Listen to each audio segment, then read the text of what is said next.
Her body, her choice. His wallet, his choice. Hey everyone, my name's Christian Verstappen, and I have a lot to say about many things. I want to make something clear right off the bat. I am very much pro-choice.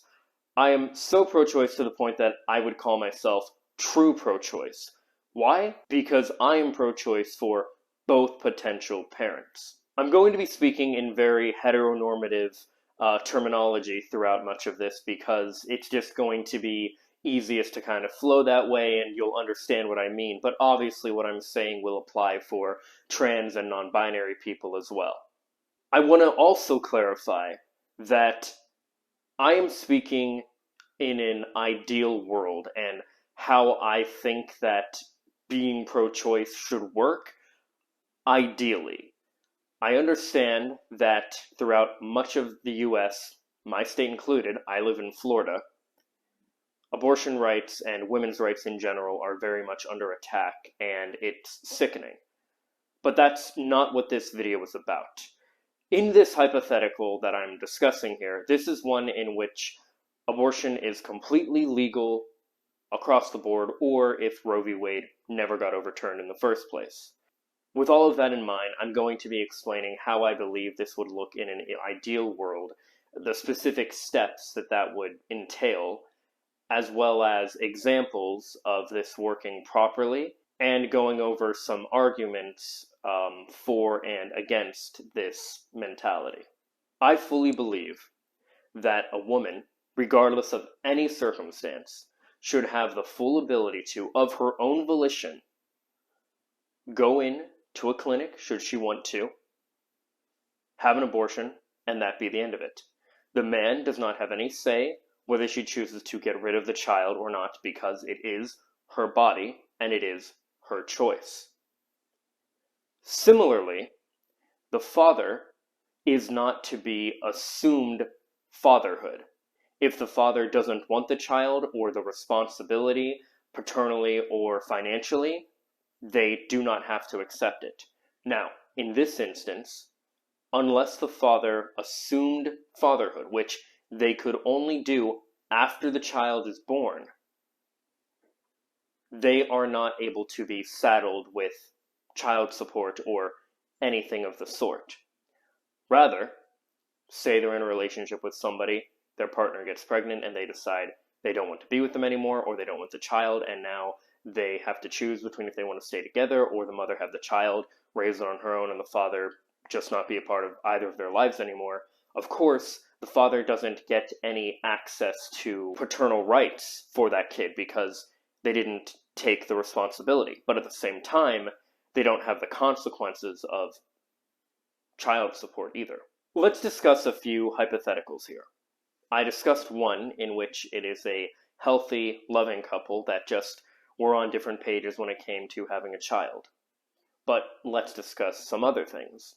It's pretty universally understood that pregnancy coercion, especially if a man forces a woman to be pregnant in any way, whether that be dumping out her birth control, forcing himself on her in ways that I'm trying to say for YouTube guidelines, different things of that nature, we understand that the woman shouldn't have to carry the child. Completely fair and valid.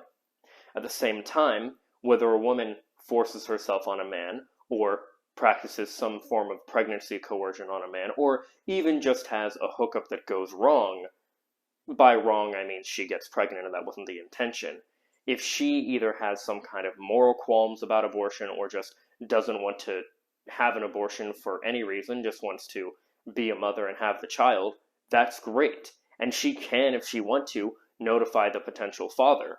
But unless the father chose, after the baby was born, to accept fatherhood, they again do not have any father rights because they aren't the father. But at the same time, they aren't forced any type of child support. Why am I so adamant on this stance? Well, many reasons.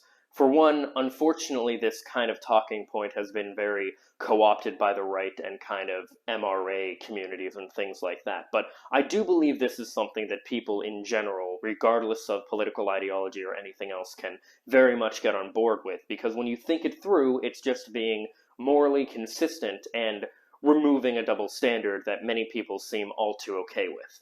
You see, my goal, my hope for society and the world in general is to help people to be as equal and fair as possible on every level. One of those includes opting out of parenthood. You see, the argument that a lot of people will make as far as saying that a man should have to pay child support is, funnily enough, the same argument that conservatives will make as to why a woman has to carry the child in the first place, where they'll say things like, well, you knew the consequences. Don't want a baby, don't want to be a father, don't want to be a mother, don't have sex.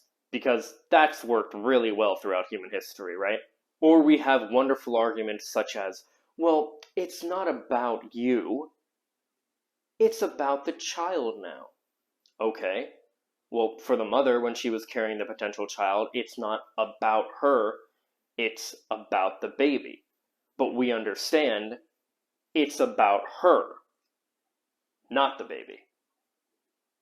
This double standard just really doesn't line up when you think about it.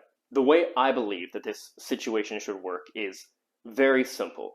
Woman finds out she's pregnant. Notifies potential father. Potential father, let's say they decide to say, all right, I'm with you. I want to stay with you. I want to raise this child with you, so on and so forth.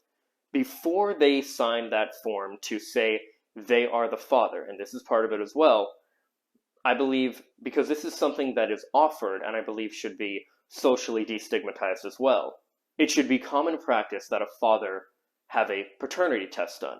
Why? Because the woman knows for 100% that that child is their child. The man doesn't actually know for 100% that that child is his child. He has to just trust his partner.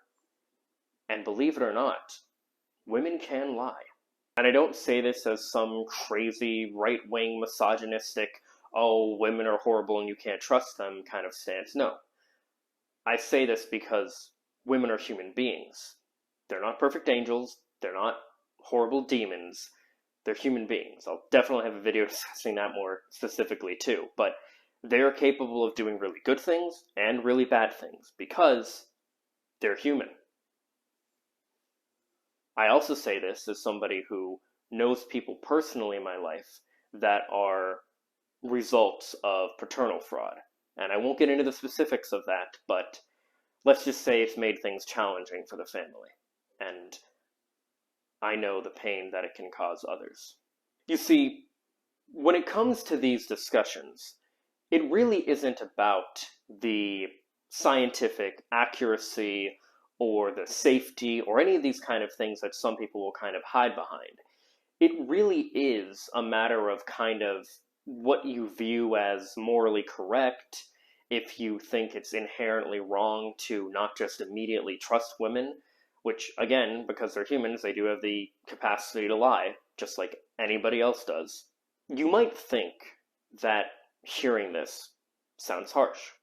And I also had somebody ask me on Reddit, what would I propose if there was no child support? Well, first of all, I'm not saying there would be no child support. I do believe that if a father has gone through all the procedures and they've signed the paper over to claim fatherhood, and later they decide they want to back out, then they would have to pay child support.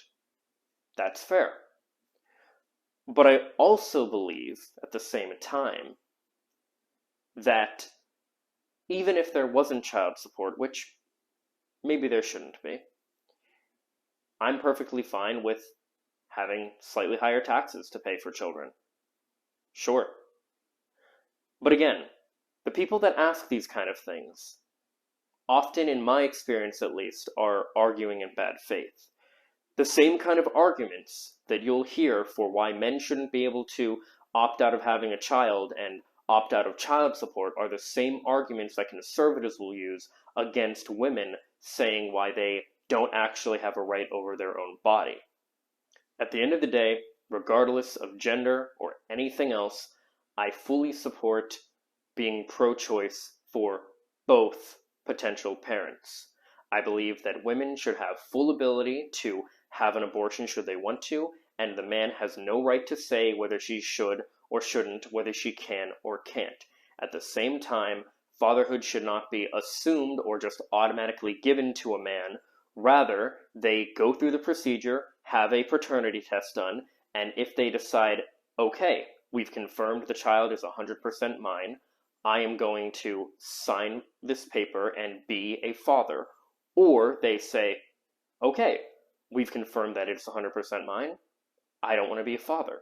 Or, okay, it's not mine, I'm not signing it, I'm not going to be a father. Or, oh hey, I never knew you were pregnant. Oh, it was mine? That's crazy, I had no idea. Maybe they wish you would have told her, whatever. But these instances, of course, do happen too, where somebody finds out they're pregnant, doesn't know who the father is, maybe finds out later. In those instances, of course, the father shouldn't have to pay child support when they didn't even know in the first place. I believe that being truly pro-choice for both potential parents and extending proper paternal rights to both potential parents without any consequence on either end is the most morally consistent thing to do, as well as has the most harm reduction and makes things as fair as they possibly can be for both potential parents. As always, though, these are just my thoughts. Please, let me know what yours are in the comments down below. If there was anything I was incorrect on, feel free to correct me. I'd be happy to read it through, and as long as you're arguing in good faith with proper criticism, I'd be happy to read that and learn if there's anything that I'm missing out on, or if there already is a way for fathers to disassociate themselves from the mother and or child without the ramification of child support. I'm all ears for hearing that as well. In any case, please be kind to each other in the comments. I know this is a touchy issue, and again, I know it's not really the best timing to have this kind of discussion. My hope is that we can eventually have abortion completely legalized, destigmatized, and we can also have being truly pro-choice. We can have this paper abortion, as many people call it, extended for men as well. Again, speaking very heteronormative here, but obviously this applies to trans and non-binary people as well. Please be kind to each other in the comments. I know this is a touchy issue. Follow me on social media for more, links in the description below. Subscribe and ring the bell to stay up to date. Leave a like if you like, and if not, I hope you find something to do like. Later, guys. Peace and love.